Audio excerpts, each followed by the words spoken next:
الحمدللہ وحدہ والصلاة والسلام علی من لا نبی بعد اما بعد فقد قال اللہ تعالی فی القرآن الحکیم وفرقان الحمید وبرہان الرشید وارشاد العظیم فاعوذ باللہ من الشیطان الرجیم بسم اللہ الرحمن الرحیم مثل الذین اتخذوا من دون اللہ اولیاء کمثل العنکبوت اتخذت بیتا وَإِنَّ أَوْحَنَ الْبُيُوتِ لَبَيْتُ الْعَنْكَبُوتِ لَوْ كَانُوا يَعْلَمُونَ إِنَّ اللَّهَ يَعْلَمُ مَا يَدْعُونَ مِن دُونِهِ مِن شَيْءٍ وَهُوَ الْعَزِيزُ الْحَكِيمُ وَتِلْكَ الْأَمْثَالُ نَضْرِبُهَا لِلنَّاسِ وَمَا يَعْقِلُهَا إِلَّا الْعَالِمُونَ خَلَقَ اللَّهُ السَّمَاوَاتِ وَالْأَرْضَ بِالْحَقِّ إِنَّ فِي ذَلِكَ لَآيَاتٍ لِلْمُؤْمِنِينَ صدق اللہ العظیم۔ سورہ عنکبوت ہے۔ سورہ عنکبوت 29ویں سورہ ہے، اور یہ جن آیات کی میں نے تلاوت کی ہے یہ 20ویں پارے کی آخری آیات ہیں، آیت نمبر 41 سے لے کے آیت نمبر 44 تک۔ عنکبوت کہتے ہیں مکڑی کو۔ اللہ تعالیٰ مثال پیش فرما رہے ہیں مکڑی کی۔ مثل الذین اتخذوا من دون اللہ اولیاء، ان لوگوں کی مثال، مثل الذین، ان لوگوں کی مثال، اتخذوا، جو پکڑتے ہیں، من دون اللہ، اللہ کے علاوہ، اولیاء، کارساز، کمثل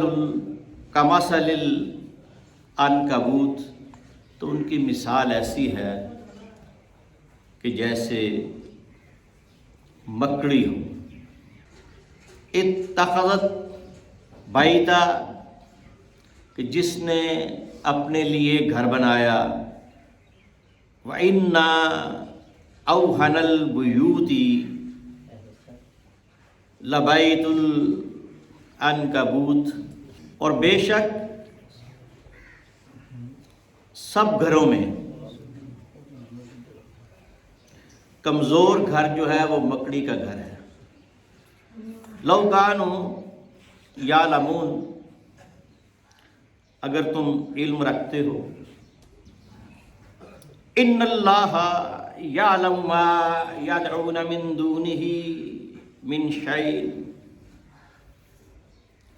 بے شک اللہ تعالیٰ ان بتوں کی حقیقت کو جانتا ہے جن کی بھی وہ اس کے علاوہ عبادت کرتے ہیں، پوجا کرتے ہیں۔ وَهُوَ الْعَزِيزُ الْحَكِيمُ، اور وہی غالب اور حکمت والا ہے۔ وَتِلْكَ الْأَمْثَالُ نَضْرِبُهَا لِلنَّاسِ، یہ مثالیں ہم ان لوگوں کے لیے اس لیے بیان کرتے ہیں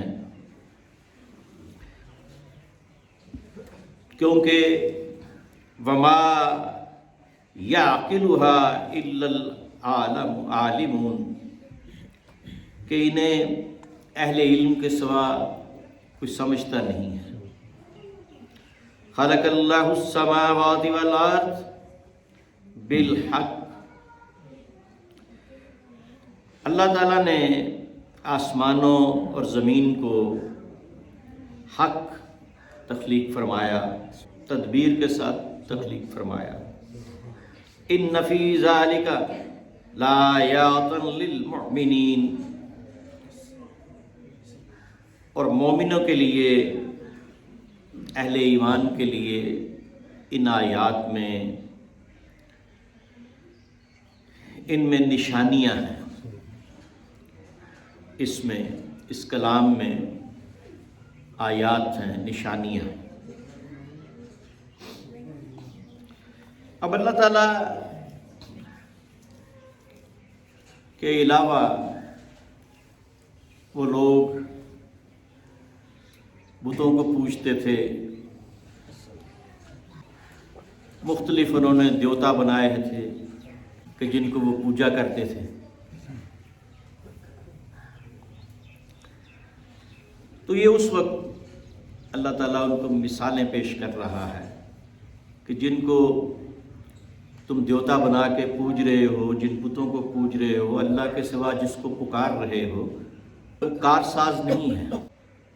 اور اس کی مثال اللہ تعالیٰ یوں فرما رہا ہے کہ عنکبوت، مکڑی جو ہے وہ اپنے لیے گھر بناتی ہے۔ جو بندہ بھی، جو شخص بھی، جو ذی شعور بھی اور جو ذی روح بھی، پرندے بھی اپنے لیے گھر بناتے ہیں، تو ان کا مقصد کیا ہوتا ہے کہ وہ اس گھر میں محفوظ رہیں۔ انسان بھی اپنے لیے گھر بناتا ہے تو اس کا مقصد کیا ہوتا ہے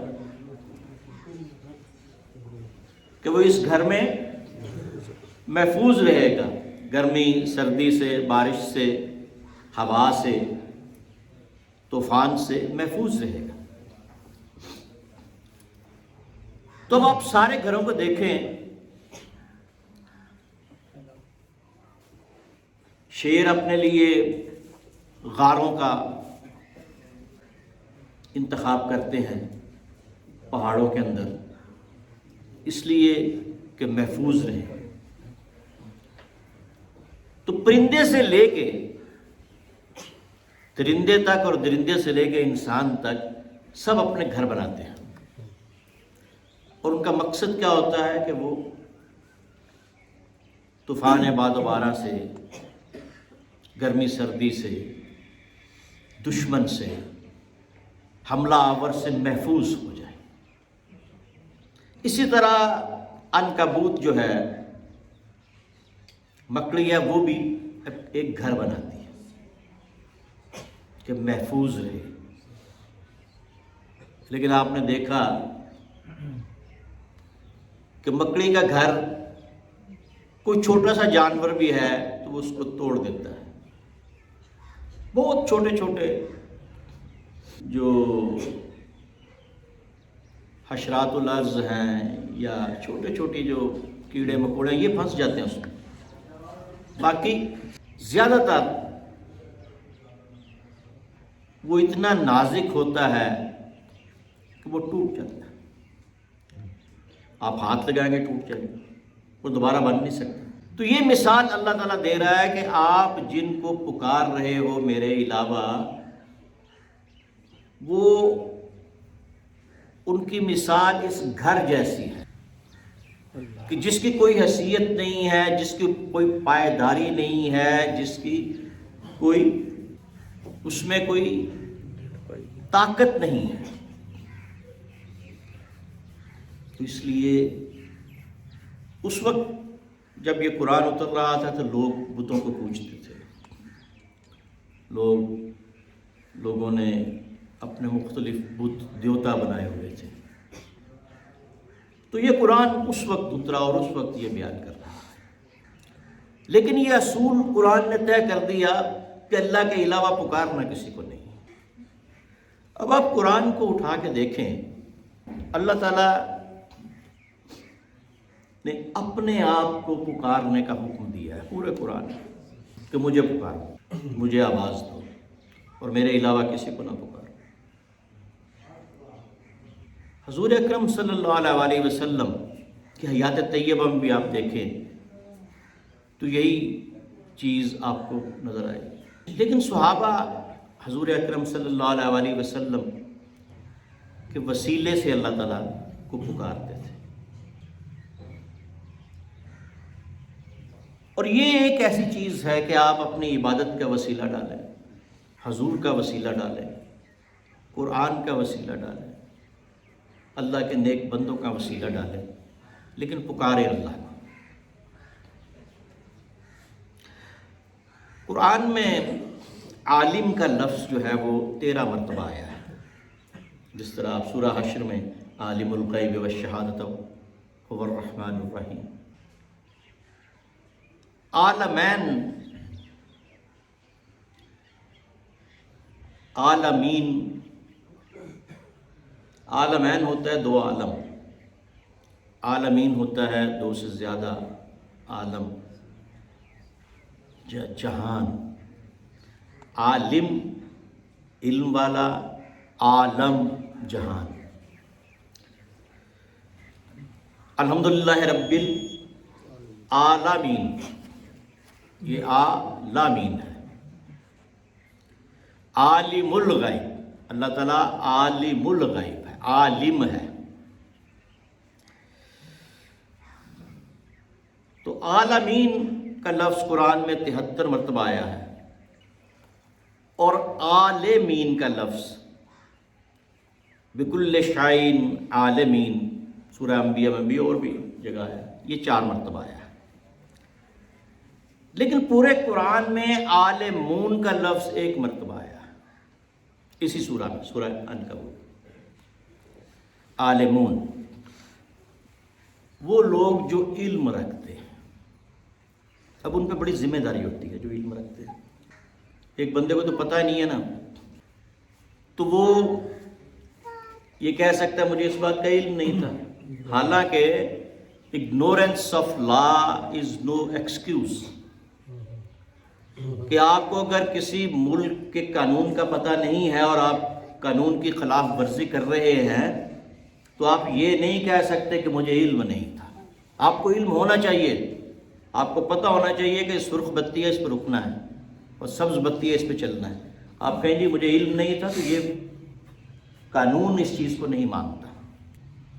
تو جن کو علم ہوتا ہے ان پہ پھر ذمہ داریاں بڑھ جاتی ہیں، انہوں نے اپنی بھی اصلاح کرنی ہوتی ہے، اور جو ان کے ارد گرد ہوتے ہیں ان کی بھی اصلاح کرنی ہوتی ہے۔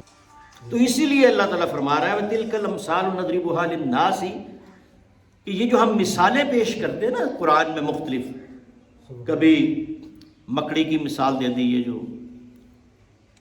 کبھی نمل کی مثال دے دی، کبھی نحل کی مثال دے دی، یہ جو شہد کی مکھی ہے، اور نمل یہ جو چیونٹی ہے، تو ان کے نام پہ سورتوں کے نام بھی ہیں۔ تو یہ مثالیں اللہ تعالیٰ اس لیے دیتا ہے کہ جو اہل علم ہیں وہ ان کو سمجھ سکیں، اور سمجھ کے اپنے آپ پہ بھی لاگو کریں، اور جو ان کے ارد گرد ہیں ان پہ بھی لاگو کریں۔ وَمَا عَلَيْنَا إِلَّا